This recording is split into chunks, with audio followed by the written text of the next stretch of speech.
Okay, I just wanted to show, since we're going through movement, a handy app for the GH4. It's called the Panasonic Image app. And this allows me to have a live view through Wi-Fi of my camera. So I can see, which makes it especially helpful, see what's going on in the picture, since my camera might be farther away from me. And I can also control my ISO, my shutter speed, any of those settings. Panasonic Image app. All right, so the first thing we'll do is just talk about hand holding camera to try to get a steadier shot. One thing I could do is, if I have the lanyard still on my camera, I could loop it over a shoulder and push against the loop, and that will help kind of have a stabilization point as I push to have a smoother movement. But in general, if I have to walk around, I'm gonna try to relax as much as possible and keep all my movement in my legs and not move my torso as much. So it kind of eliminates the bounce in my walk. So if I bend my knees a little bit and I walk forward, there's not as much up and down. So I can walk.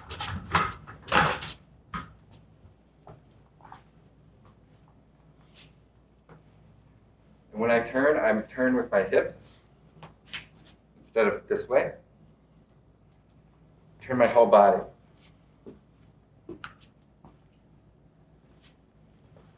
It's also easier if I keep my arms in to my body, just less wiggleness with my arms out. So I try to keep it in. Even better would be to keep it in to close to the chest or the stomach. And still try to keep all the movement in my legs and my torso as still as possible.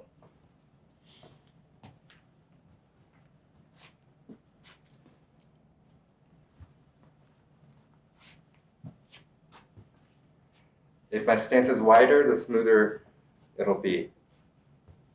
So I'm spreading out this pan basically. If I'm really tight, any slight movement will be pretty dramatic. But if I spread out, these little movements are smooth. All right, so let's go into some other handheld things here. All right, so this is the simple handle here that just mounts underneath the camera. And I can still put this on a tripod for ease of use to switch to handheld quickly. All it does is just give me another place to hold. It's a lot more stable, more clear. I can get two good grips on this. Also widens it out a little bit, so there's less hand vibration. So yeah, that'll help with this. Also, just really nice to have these hot shoe mounts. It adds two additional ones. I can mount a zoom, I can mount a light, I can mount a microphone, a zoom, and a light. Just gives us more options to build this out how we need. So really simple handle here. So this is just an action pan stabilizer. Really popular in skate videos. Camcorders usually have this built in. It allows me to get really low with my shot. And then there's a pendulum effect here, where I'm not using any muscle groups to hold this here. I'm just using gravity to help keep it steady. So any low angle stabilization, this is pretty handy for. But it's also really easy to just pan with this. And again, try to use my whole body when I'm panning. But it does make it really simple to do wrist movements here, and it'll be way steadier. Just kind of like hanging loosely. Just try to relax when you use these things. So this is the pan stabilizer. Action pan is what it's called. So this is a shoulder stabilizer here. It's a tilt-to-shoulder rig. Comes with a shoulder pad and a giant weight to balance our camera. So everything's just sitting evenly. I don't have to hold my camera up. And I can balance it and center it across my body. So again, widens my stance and makes this kind of pan action a lot smoother. And I'm still trying to pan with my hips here. Just center my whole body. I'm not twisting. Trying to move everything in one motion. So I'm gonna put this on here. This is the tripod plate. Take this off before you put it on the camera. So we're good. This is a 15 millimeter rail system, is what this is called, with rosette handles. They're articulating so I can put them where I want. And then I'm just gonna put this pretty far forward and tighten it down so there's more space between the screen and my eyes. So now I have a really great picture here. I can flip the screen out so it's even more centered. And have really steady shots that can follow people. And I could use this for a long time because the weight is less on my arms here. It should be balanced more just on my shoulder. Another trick here to use is this arm here. You can push in to have another point of contact if I don't really need this and I want to just zoom or focus with my free hand. So I can, instead of having everything on auto, I can really get my focus sharp the whole time. And this point of contact makes everything a lot more stable. So you just try to push it against your wrist. Now, if anything, I'm pulling this towards me, pulling the whole rig towards me, which takes a lot less effort than holding it up. This should be pretty balanced. So you either move the weight forward or backwards to have it centered here. One other really quick, light way, use this tool to stabilize the shot, is the monopod here. This one has a quick release plate on it. This one does not, but it just screws on the top. This is great for moving around and recording performance or a band music, anything with a crowd. And I don't want too much of a footprint from a tripod. I can really be pretty nimble with this and have a pretty stable shot at each new location. What it's also great for is using it kind of as more of a pendulum. This weight down here will help keep my camera more horizontal. And that's really the most distracting part when we're doing with movement, is when everything starts to bump off skew here, off horizontal. So this will help with that. As I walk around, still trying to walk with my legs, not really move my torso. But just this movement and this kind of pendulum get a lot smoother of a shot. I could even add more weight here to help even more. So monopod's a really quick way, just throw on and get those kind of following shots. If I'm familiar with tripods, this one's really nice. It has a fluid head. Makes it very easy to have nice fluid tilts. I can also set this resistance here for heavier cameras. And you can see it pushes back. For heavier cameras, I would need that to balance, if it's going too far forward or backwards. So static positions here, got tilt and I got pan. This tripod's a little different than most. You see the bottom here has spikes. This is for outdoors and then a little more purchase where I'm at.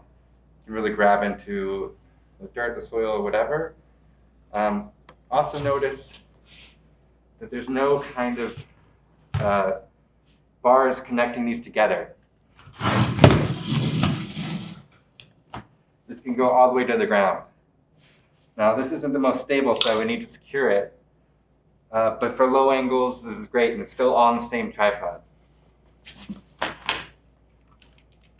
These are ground spreaders, and I would need these on the tripod to keep it that triangle secure, so my legs don't spread out too far.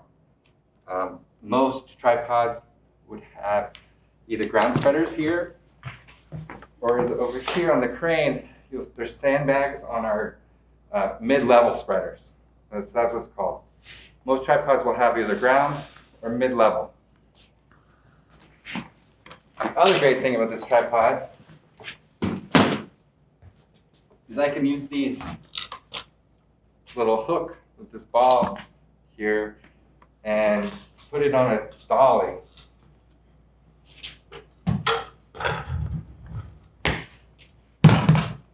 So this dolly has a little ball joint here.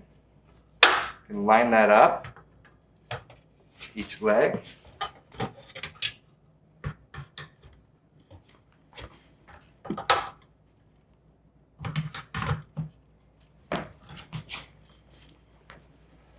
And then it just straps in.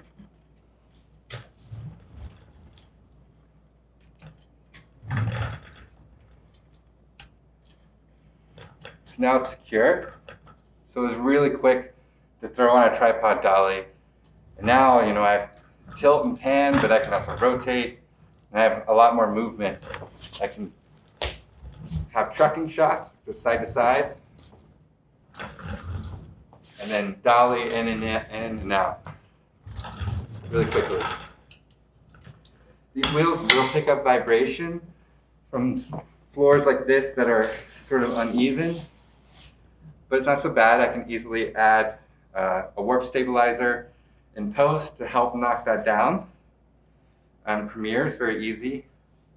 What will also help is if I add sandbags to the dolly. The more weight I have in this, the smoother it'll be. And it's just knocking down the effect of gravity and that vibration. Vibration will travel up to the camera, and that's what we'll notice the most. So the more weight you can put on these, the better. All right, so you can also make your own out of wheelchairs, skateboards, anything with wheels that you have,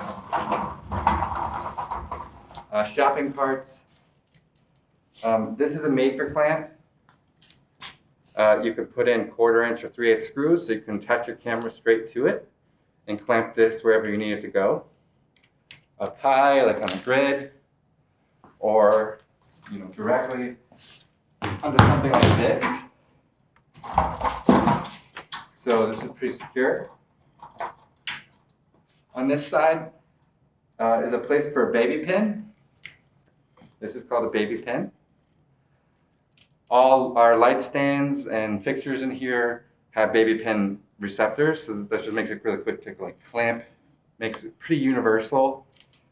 This is a magic arm, so it has a baby pin on both sides with a ball head, so I can really manipulate where this goes. And on the other side, it's just a tripod mount with another baby pin receptor. So I can lock this in place, put my camera there. The combination of this maker clamp and magic arm really makes it to where I can put a camera in all kinds of weird places. And you just slide right in. And now this dolly has a tripod mount on it, camera mount on it. So I can really push it around.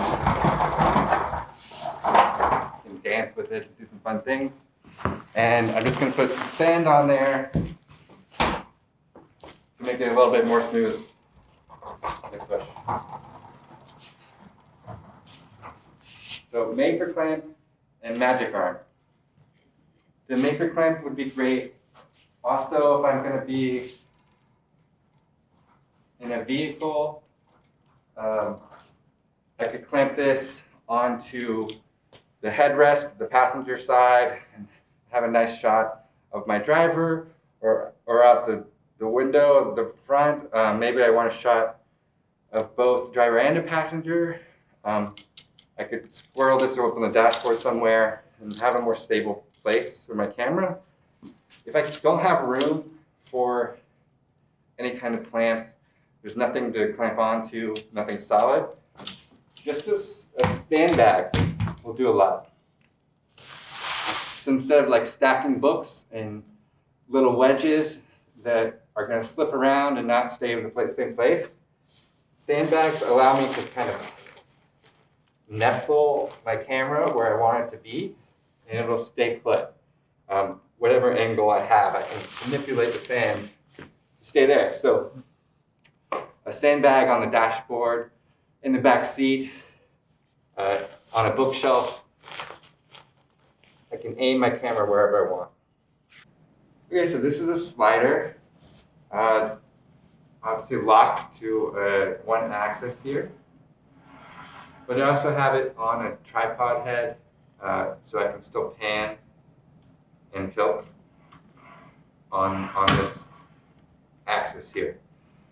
So this allows for very smooth trucking left and right, just by doing it by hand. This here, it adjusts the tension, so it's a lot slower. There's a lot more resistance.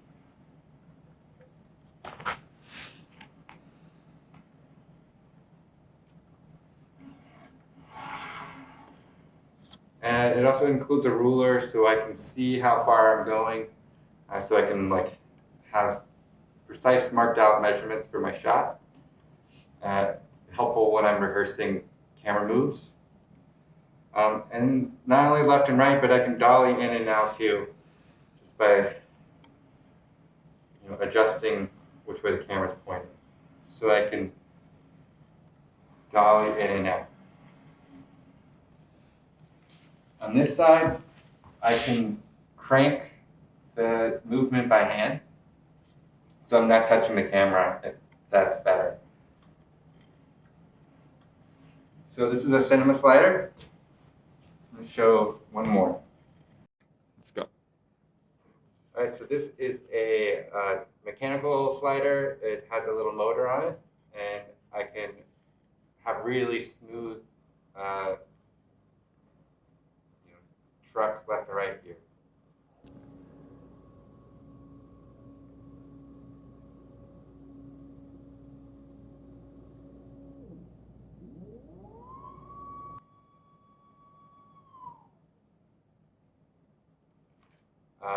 I can also program this for time lapse, and it would only move at very precise intervals.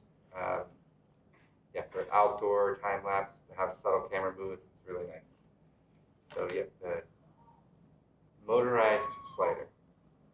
Rolling. Okay. So this is a platform dolly. This one's custom made. Just has some skateboard wheels on some angled metal. And then this is like 2 1/4, 2.5 inch pipe, but you could use plastic PVC, a lot lighter. And this is made for really smooth tracking shots. So trucking left and right, dollying in and out, it's incredibly smooth. I can also put a person on the platform along with all my gear. So a lot larger setup can move in and out.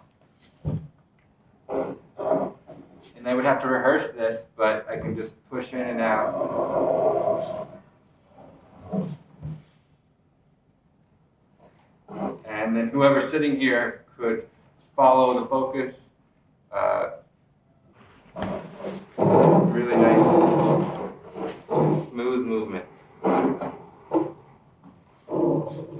This is generally pretty quiet as well, but we just need to straighten this out.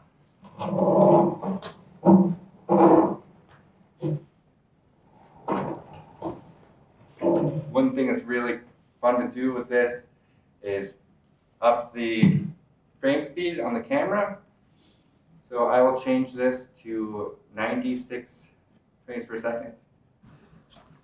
So in order to change the frame rate, I go where we set the recording quality. And just make sure it's on a setting that has variable frame rate available. And then go back to the next page, variable frame rate, and I can set that to different frame rates here. I'm going to go as fast as I can so that it's slower in post. So this will be a quarter speed. One important note is this is saving the file at 24 frames per second, so I can't really have any sync sound here. The slowness is burned into the file. It's not going to be at 96. And you'll see right now. Filming at a faster frame rate allows is I can push this relatively fast, which will result in a smoother motion, and it'll play back really slow, so it's like a slower, smooth motion. So it just allows us to be really quick with this. Instead of trying to be consistent with a longer, slower push, it might be hard. So let's see what that looks like. Roll in.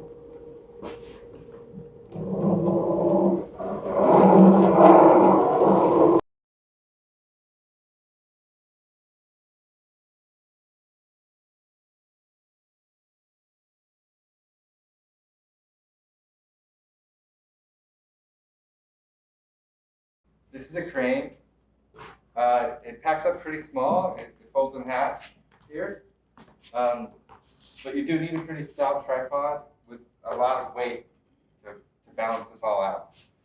You also have to put weights on here to balance the camera. It needs to be pretty even. It doesn't have to be perfect. But this just allows us to have really smooth trucking left and right, but also up and down.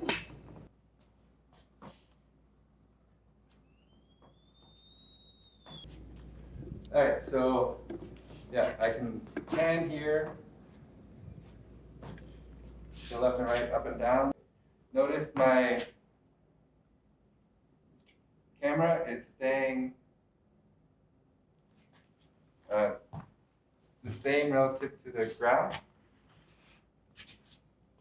It's relatively flat here. I can adjust that with my tilt arm here. So if I loosen this up, I now have the ability to tilt up and down, rotate up. So I can start below, tilt it up, and then slowly start to tilt down.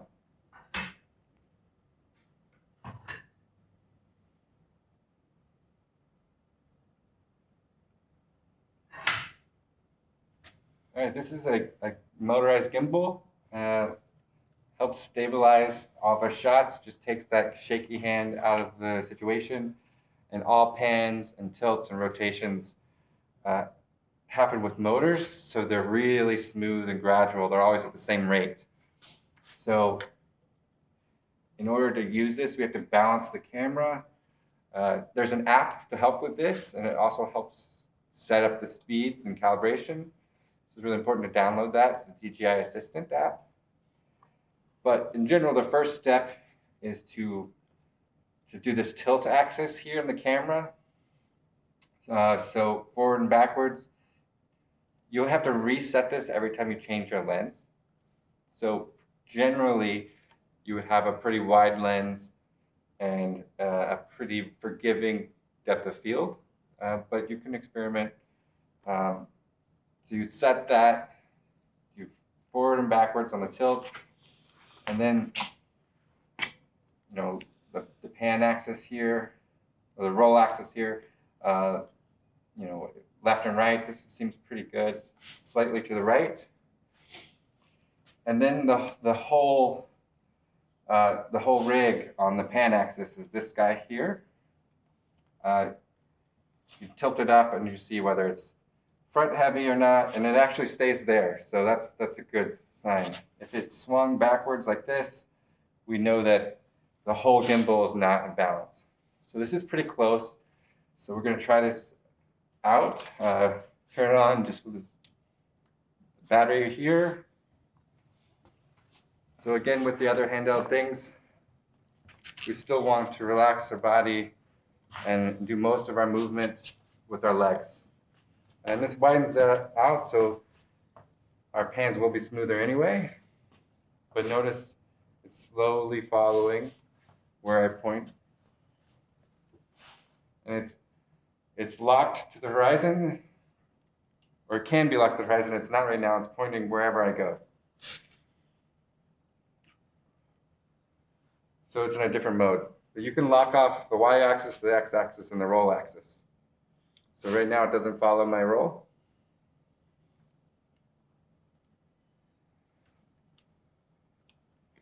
And we'll show you an example of a following shot with it right now. So this is the Ronin M, which is our following shot.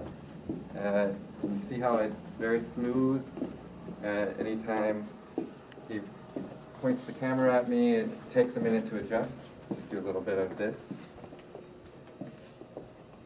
So really smooth panning and tracking. Okay, so there's another gimbal. It's just a single handle here. This one's called the Crane,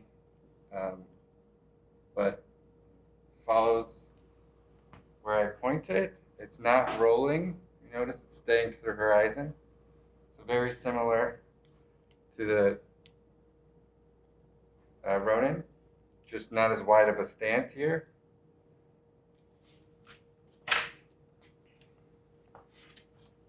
And I can control the tilt with this joystick.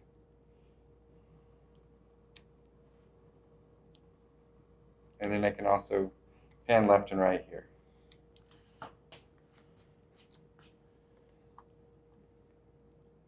I'll record a little bit so you can see Julian back here.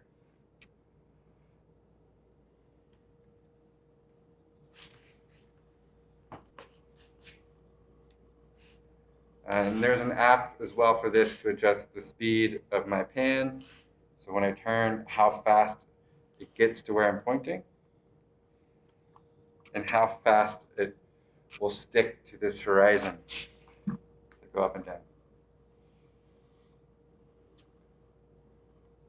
And then really handy to put on a tripod or a monopod.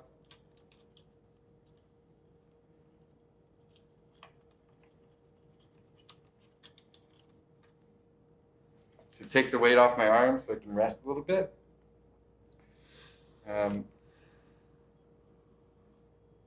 But also, if I want to get taller, and I can tilt down. But I have a lot more crane-like movements with this. So I can get high and low.